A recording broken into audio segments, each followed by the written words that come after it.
Hello friends, आज के video में हम डिस्कस करने वाले हैं लीड कोड वीकली कॉन्टेस्ट 267 का problem fourth, that is process restricted friend request. Problem क्या है? We are given an integer n, जो क्या रिप्रेजेंट कर रहा है कि number of people in your network number from 0 to n-1। साथ ही आपको एक 2D integer array restrictions given है।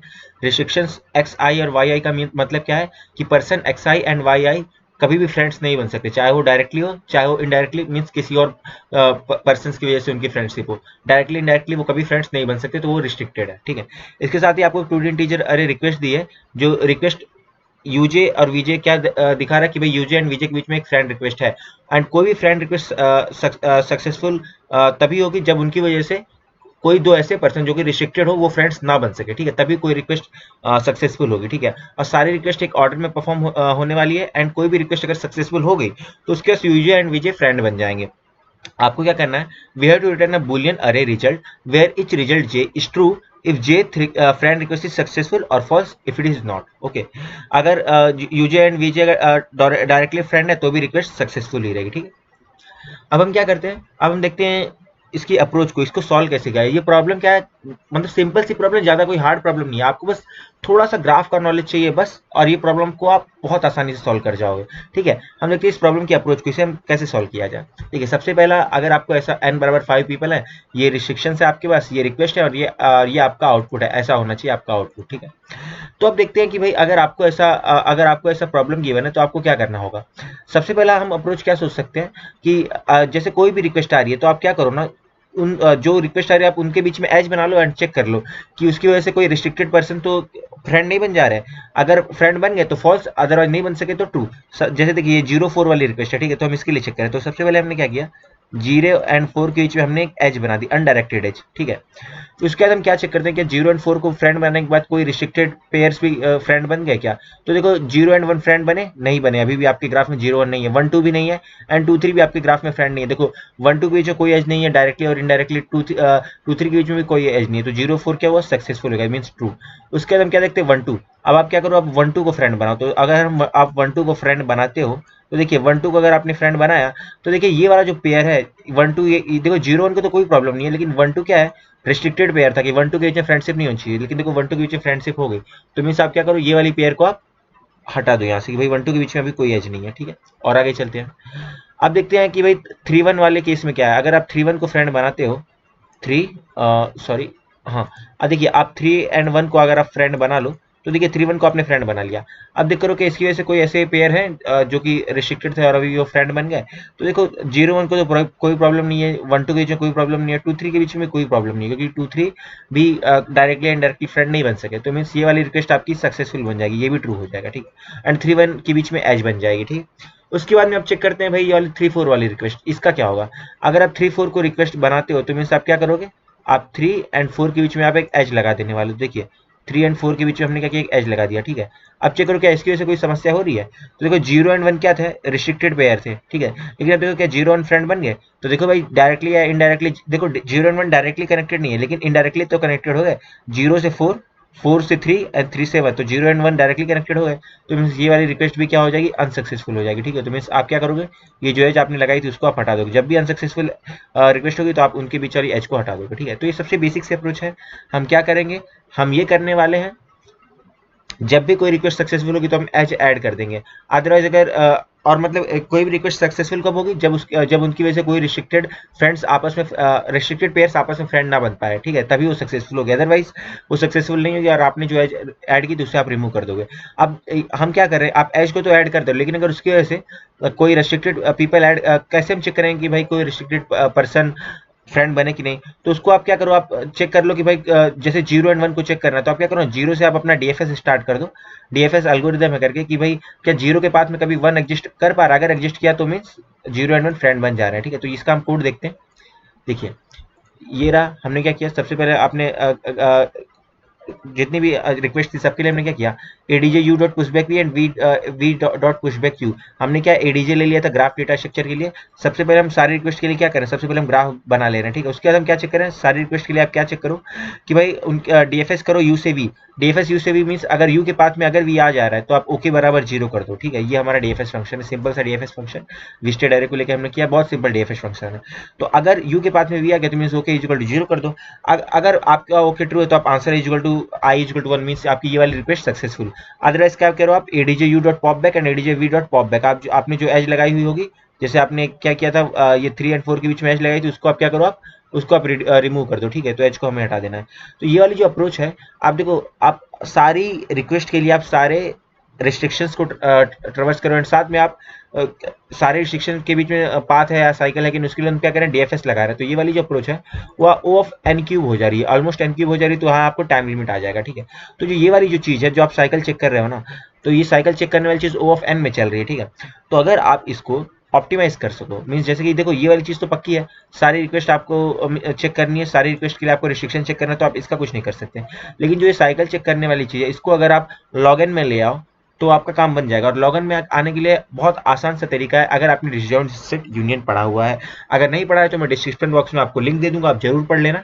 बहुत ही आसान तरीका है। जब भी आपके ग्राफ में कंटिन्यूअस एजेस ऐड हो रही हो और आपको चेक करना कि क्या पर्टिकुलर एज के ऐड होने से साइकिल बन रही है क्या, तो उसके लिए सबसे बेस्ट तरीका होता है डीएसयू। जैसे हम यहाँ पे एज को ऐड कर रहे थे और उसके बाद हम क्या कर रहे थे डीएफएस लगा रहे थे, इसलिए आपको ओ ऑफ एन लग रहा था, लेकिन अगर आप डीएसयू लगाओ तो ओ ऑफ लॉग एन लग जाएगा। अब देखते हैं डीएसयू से कैसे हमारा काम चलेगा। तो डीएसयू में तो मीन्स आई होप आपने सबने पढ़ा होगा कि भाई डीएसयू कैसे काम चलता है। मैं आपको उसका डिस्क्रिप्शन बॉक्स दे दूंगा, डिस्क्रिप्शन बॉक्स में उसका लिंक दे दूंगा, आप जरूर उसको पढ़िएगा। अब जो हमारा डीएसयू होता है उसमें भी हम सिंपली सी चीज क्या करते हैं, चेक करते हैं कि अगर दो ऐड होने वाली एजेस हैं, अगर उनके बीच में अगर उन दोनों के पेरेंट्स सेम है तो क्या होगा, तो उन दोनों के बीच में एज ऐड करने से क्या होगा, आपको साइकिल फॉर्म हो जाएगी, ठीक है। तब को आपको ये पता चलता है, मीन्स आपको ये तो पता चला कि भाई दोनों नोट्स के ऐड होने से साइकिल बन जाएगी। साथ साथ में आपको ये भी पता चला भाई दोनों नोट्स एक दूसरे के पाथ में लाई कर रहे हैं, कि भाई यू के पाथ में वी है एंड वी के पाथ में यू है, तो मीन्स भाई दोनों नोट्स कनेक्टेड भी हैं। तो हम यही तो चेक करना है कि भाई आपके कोई एज को ऐड करने से कहीं रिस्ट्रिक्टेड नोट्स कनेक्ट तो नहीं हो जा रही, आपको यही तो चेक करना है। तो भाई डीएसयू का हम तरीका देखते हैं, डीएसयू कैसे करना है। देखिए सबसे पहले डीएसयू करने का ये स्टैंडर्ड तरीका है, आपको एक पेरेंट एरे लेना पड़ता है और सभी नोट्स इनिशियली अपने पेरेंट ही होते हैं, 0 का पेरेंट 0, 1 का पेरेंट 1, और सब आप सभी नोट्स का हम रैंक लेते हैं। हम रैंक क्यों लेते हैं, ताकि हम यूनियन करें तो हम रैंक बाय यूनियन कर सके। तो ये करने से आप इंश्योर करते हो कि भाई आपका जो सर्च है, आपको ये चेक करना है कि भाई यू एंड वी कनेक्टेड है कि नहीं, तो वो लॉग इन टाइम में हो जाएगा, ठीक है। तो इसलिए हम रैंक बाय यूनियन का काम करते हैं। तो देखते हैं भाई डीएसयू को हमें वर्क कैसे कराना है, एक बार आप जरूर पढ़ लेना डीएसयू में, डिस्क्रिप्शन बॉक्स में उसका लिंक दे दूंगा, ठीक है। सबसे पहला काम क्या करूँ, 0 एंड 4 के बीच में रिक्वेस्ट है, तो आप क्या करो, सबसे पहला काम वही पिछली वाला काम करें, एज ऐड करने वाली बात तो आपको करनी ही है, ठीक है। लेकिन जब उसके बाद आप ये चेक करें तो भाई यू के पाथ में वी है कि नहीं, या फिर यू एंड वी कनेक्टेड है कि नहीं, उस चीज को हम ऑप्टिमाइज करेंगे। तो 0 एंड 1 के बीच में तो पाथ आप 0 एंड 4 के बीच में पाथ तो आप ऐड करोगे पहले की तरह, ठीक है। 0 एंड 4 के बीच में पाथ बन गया, ठीक है। तो अब क्या हो जाएगा, हमने यहाँ पे क्या किया ना, हमने 0 को 4 का पेरेंट बना दिया। Now 0 is the parent of 4, तो आप यहाँ पे क्या करो, क्या अपडेट कर दोगे, ये जो 4 है ये जो 4 है, 4 का पेरेंट कौन बन गया, 0, ठीक है। 4 का पेरेंट 0 बन गया। एंड देखो अब 0 का देखो एक हाइट बढ़ गई, क्योंकि देखो 0 के नीचे एक चिल्ड्रन, तो 0 की हाइट कितनी हो चुकी है, 0 की हाइट अब हो चुकी है। इनिशियली क्या था, देखिए सारे नोट्स प्रेजेंट थे, 0 1 2 3 4, इनिशियली चारों नोट्स प्रेजेंट थे, लेकिन उसके बाद क्या हुआ, 0 एंड 4 कनेक्टेड हो गए। अभी रिमेनिंग 3 नोट्स की हाइट 0 ही है, 4 की भी हाइट 0, लेकिन 0 की जो हाइट है, 0 की हाइट अब 1 हो चुकी है, ठीक है। तो 0 की हाइट हमने क्या की, 0 की हाइट आपने इंक्रीमेंट कर दी है, 0 की हाइट अब बन चुकी है 1, ठीक है। आपने ये अपडेट कर दिया। अब आप चेक करो कि कोई भी जो रिस्ट्रिक्शंस वाली जो एजेस है, कहीं वो लोग सेम सेट में तो लाई नहीं करे, और सेम सेट में लाई इन द सेंस, अगर कोई दो नोट्स है रिस्ट्रिक्शंस वाली, अगर दोनों का पेरेंट सेम हुआ ना, तो मतलब दोनों सेम सेट में लाई कर रहे हैं। तो आप चेक करो कि भाई 0 एंड 1, 0 पहली रिस्ट्रिक्शन 0 एंड 1 के पेरेंट चेक करो, तो 0 का पेरेंट 0, 1 का पेरेंट 0, तो कोई समस्या नहीं है। 1 एंड 2 के पेरेंट वो दोनों भी डिफरेंट है, तो कोई समस्या नहीं। 2 एंड 3 के पेरेंट देखो वो दोनों भी डिफरेंट, तो कोई समस्या नहीं। मींस 0 एंड 4 के बीच में आपकी एज बन चुकी है, डन। और आपका पेरेंट अरे एंड रैंक अरे अपडेट हो चुका है। ये बात मैं बार बार कह रहा हूँ कि बहुत आसान तरीका है, आप इसको पढ़िएगा जरूर डिस्क्रिप्शन बॉक्स में, parent array and rank array कैसे वर्क कर रहा है, ठीक है। और आगे चलते हैं, अगली रिक्वेस्ट कौन है, देखो 0 4 एक्सेप्टेड हो गया, 1 2, अब 1 2 है, तो हम क्या करेंगे, 1 एंड 2 के बीच में हम क्या करेंगे, हम एज बनाएंगे, ठीक है। 1 एंड 2 के बीच में हमने एज बनाया, ये 1 एंड ये 2, और हमने क्या किया, वन को हमने टू का पेरेंट बना दिया, ठीक है, वन को हमने क्या किया, टू का पेरेंट बना दिया। अगर आप वन को टू का पेरेंट बना रहे हो तो आप टू के पेरेंट को अपडेट कर दो, टू का पेरेंट अब कौन बन चुका है, वन बन चुका है, ठीक बात। एंड देखो वन की हाइट अब क्या इंक्रीज हो चुकी है, तो हम क्या करेंगे, वन की हाइट को क्या कर देंगे, वन की हाइट को हम वन कर देंगे, ठीक बात। अब चेक करो कि भाई इनकी वजह से कोई समस्या हो रही है क्या, तो देखो 0 और 4, तो देखो 0 और 4 दोनों के पेरेंट क्या है, सॉरी ये रेस्ट्रिक्शन 0 और 1, देखो 0 और 1 दोनों के पेरेंट डिफरेंट है तो आपको कोई समस्या नहीं है।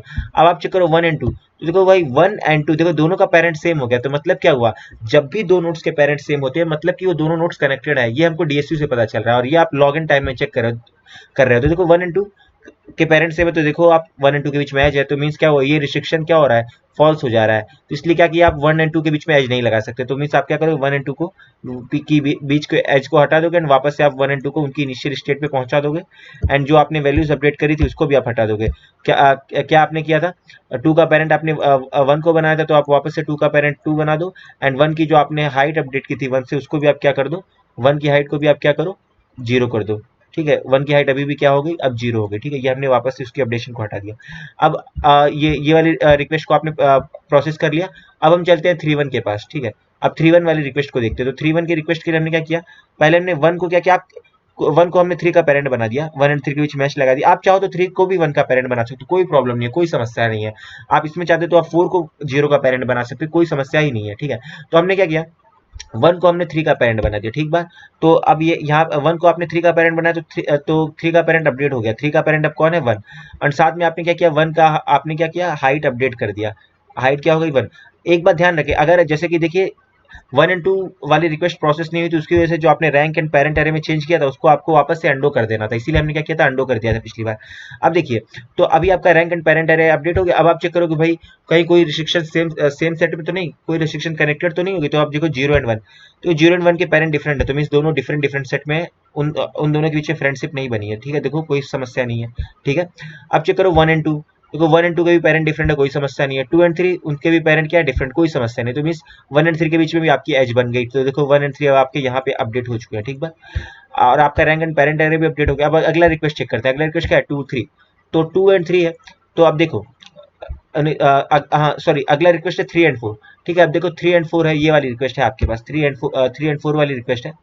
तो अब देखो 3 का पेरेंट कौन, 1, 4 का पेरेंट कौन, 0, ठीक है। तो हम जो रैंक बाय यूनियन कर रहे हैं ना, तो अब यहाँ पे हमें चेक करना पड़ेगा। देखो 3 का पेरेंट 1 एंड 4 का पेरेंट 0 है। अब देखो दोनों पेरेंट के बीच में कंपैरिजन करो, 1 की भी हाइट क्या है, 1, 0 की भी हाइट क्या है, 1, तो आप यहाँ पे क्या करो, किसी को भी किसी का पेरेंट बना सकते हो। अगर किसी की हाइट सपोज अगर ऐसा होता है स्ट्रक्चर, 1 होता, 3 होता एंड 2 होता एंड 0 एंड 4 होता, तो यहाँ पे तो आपको, यहाँ पे देखो 1 का रैंक कितना है, 1 का रैंक 2 है एंड 0 का रैंक क्या है, 1। ऐसे टाइम पे तो आपको क्या करना पड़ता है ना, ऐसे टाइम पे आपको 1 को ही 0 का पेरेंट बनाना पड़ता है। 1 को आप 0 का पेरेंट क्यों बना रहे हो, क्योंकि भाई देखो 1 की हाइट देखो उतनी ही रहेगी। अदरवाइज अगर आप 0 को अगर आप 1 का पेरेंट बनाते ना, अगर आप 0 को 1 का पेरेंट बनाते तो देखो 0 की हाइट इंक्रीज हो जाती, ठीक है। आप देख सकते हो, अगर आप यहाँ पे 0 को पेरेंट बनाते तो क्या हो जाता, 1, 3 एंड 2, देखो 0 की हाइट क्या होगी, पहले 1 थी और अब कितनी हो गई, अब ये हो चुकी है 3। इसीलिए हम क्या करेंगे, जिसकी हाइट ज्यादा होती है आप उसी को पेरेंट रखते हो। जैसे देखो 1 की हाइट ज्यादा थी तो आपने 1 को पेरेंट बनाया, लेकिन देखो यहाँ पे दोनों की हाइट सेम है तो आप किसी को भी किसी का पेरेंट बना सकते हो, आपको कोई प्रॉब्लम कोई समस्या नहीं होने वाली है, ठीक है। तो हम यहाँ पे क्या चेक करते हैं, हम यहाँ पे आप 0 को आप 1 का पेरेंट बना दो, ठीक है। तो हम यहाँ पे क्या करने वाले, हम 0 को 1 का पेरेंट बना दो, ठीक बात। तो अगर आप 0 को आप 1 का पेरेंट बनाओगे तो कैसा स्ट्रक्चर बन जाएगा, 0, ये आपने सॉरी आप 0 को आप 1 का पेरेंट बना रहे हो, ठीक बात। तो मीन्स ये स्ट्रक्चर ऐसे चेंज हो जाएगा, देखते हैं। हाँ, 0 क्या बना, 0 अब 1 का पेरेंट बन चुका है, ठीक है। तो आप 1 से कुछ ऐसा स्ट्रक्चर निकलेगा, 0 एंड 0 से कौन कनेक्टेड था, 0 से 4 ऑलरेडी कनेक्टेड था, तो आपका स्ट्रक्चर कुछ ऐसा दिख रहा है। अब देखो 0 की रैंक क्या होगी, 0 की रैंक अपडेट हो गई, 0 की रैंक अपडेट क्या हो गई, पहले 0 की रैंक थी 1 और अब 0 की रैंक अपडेट होकर क्या हो चुकी है, 2।